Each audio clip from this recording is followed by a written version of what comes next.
JDU के राष्ट्रीय कार्यकारिणी की बैठक दिल्ली में हुई। सबकी निगाहें इस बैठक पर टिकी थी कि आखिर नीतीश कुमार अब क्या बड़ा फैसला लेने वाले हैं। जेडीयू की इस बैठक में क्या कुछ बड़ा होने वाला है। पिछली बार जब ये बैठक हुई थी तो बिहार में सरकार बदल गई थी। इस लिहाज से भी ये बैठक और आज का दिन बिहार से लेकर के दिल्ली तक बेहद खास था। जेडीयू की बैठक हो गई, इसमें संजय झा को बड़ी जिम्मेदारी दी गई। लेकिन इसी के साथ अब सवाल उठने लगे कि क्या जेडीयू की इस बैठक के बाद अब बीजेपी की टेंशन बढ़ेगी। ये सवाल इसलिए क्योंकि जेडीयू की मीटिंग खत्म होते ही तमाम नेता बाहर आए और उन्होंने जो 3 मांग अपनी बताई, उसको लेकर के कहा जा रहा है कि अब बीजेपी की टेंशन बढ़ सकती है।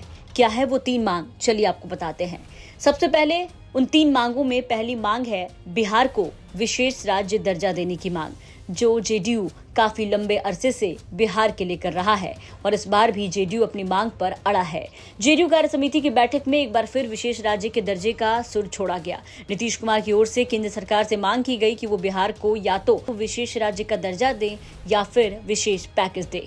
इसके अलावा आरक्षण को 9वीं अनुसूची में शामिल करने की मांग भी रखी गई है। दिल्ली में जेडीयू ने लोकसभा चुनाव की समीक्षा और अगले विधानसभा चुनाव की तैयारी के लिए राष्ट्रीय कार्य समिति की बैठक बुलाई, लेकिन उसमें ऐसे प्रस्ताव पारित किए गए जो केंद्र सरकार के लिए गले की हड्डी बन सकती है। जेडीयू की राष्ट्रीय कार्य समिति की बैठक में प्रस्ताव पारित कर कहा गया कि बिहार में आरक्षण का दायरा 50% से बढ़कर 65% करने का सरकार का फैसला पूरी तरह से सही है, लेकिन कोर्ट ने उस फैसले को निरस्त कर दिया। ऐसे में जेडीयू की ओर से केंद्र सरकार से मांग की गई है कि वो बिहार में 65% आरक्षण के फैसले को संविधान की 9वीं अनुसूची में शामिल करे, ताकि कोर्ट उसमें दखल अंदाजी ना कर सके। तीसरी महत्वपूर्ण बात जो इस बैठक में हुई वो ये कि 2025 में नीतीश के नेतृत्व में ही चुनाव होगा। जेडीयू ने क्लियर कर दिया है कि बिहार में 2025 का विधानसभा चुनाव नीतीश के नेतृत्व में ही लड़ा जाएगा। नीतीश के अलावा कोई दूसरा नेता मंजूर नहीं। वहीं आपको बता दें कि जेडीयू ने झारखंड में भी चुनाव लड़ने का ऐलान किया है। पार्टी ने फैसला किया है कि अब झारखंड में भी जेडीयू पूरी मजबूती के साथ अपने उम्मीदवार को उतारेगी।